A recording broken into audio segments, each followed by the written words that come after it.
Okay, today we are going to be talking about common eating disorders. The first one we're going to talk about is anorexia nervosa. What this disorder is, it's done by yourself. You do it to yourself by self-starvation and excessive weight loss. There's a few symptoms that you can look for if you think your friend is having problems or a parent or anyone you might know. Be looking for these. Number one is inadequate food intake, which leads to a weight that is clearly too low than what they're used to. Number two is self-esteem is overly related to body image. So they think a lot about their body and they're real self-conscious about it. If they get too big or anything like that, they're going to stop eating and starve themselves.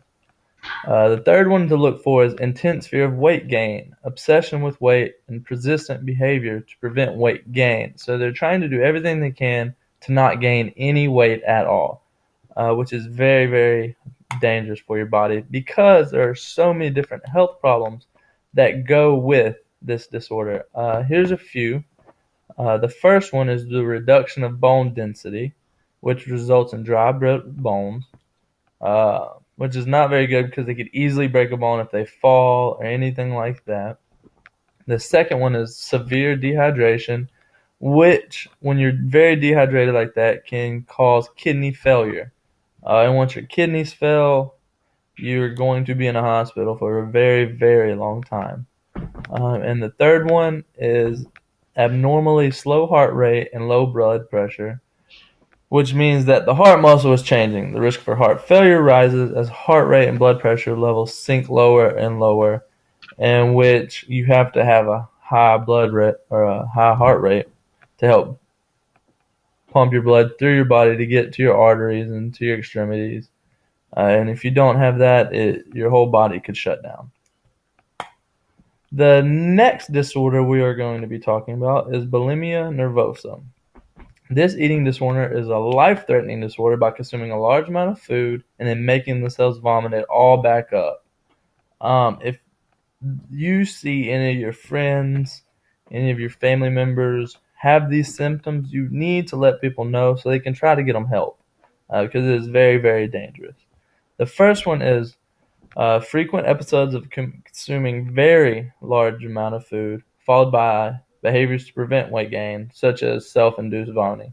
So if you see someone eating so much food and then all of a sudden they go to the restroom every single time and you hear them throwing up or anything like that, you need to let someone know because it is just very, very bad for their body and bad for them. Uh, they have a feeling of being out of control during the binge eating episodes where they just go crazy and eat extreme amount of foods that is just insane for one person to actually eat at one time.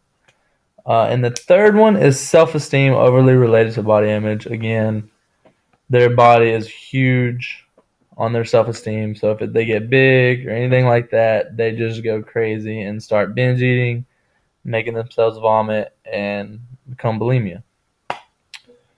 The health problems with this is when you have the constant reoccurrence of binge eating, then vomiting, that can damage the entire digestive system. And once that's messed up, it's really going to be hard to get it all back healthy and clean and on track. Another thing is tooth decay and staining from all the stomach acids released during frequent vomiting. So it'll really, really mess up your teeth. The second one is inflammation and possible rupture of the esophagus from frequent vomiting. All the acids coming through your throat, it could rupture it because it's just going to keep wearing and wearing and wearing, slowly eating away at your esophagus. The third one is electrolyte imbalances that can lead to irregular heart rate, heartbeats, and possibly heart failure and death. Electrolyte imbalance is caused by dehydration and loss of potassium and sodium from the body as a result of purging behaviors. So all these are very, very bad health problems that you can put yourself into if you become vomiting after every meal and just do not keep it down. Now we're on to the test about the two different disorders. The first question: severe dehydration can cause kidney failure. Is it A, anorexia nervosa, or B, bulimia nervosa? A. You are correct. It is A, anorexia nervosa. The second question, it can stain teeth and cause tooth decay. Is it A, anorexia nervosa, or B, bulimia nervosa? B. You are correct. Number 3, it may rupture the esophagus from constant vomiting. Is it A, bulimia nervosa, or B, anorexia nervosa? A. You're correct, because that's the one where they purge on a lot of food and then they just make themselves vomit it up.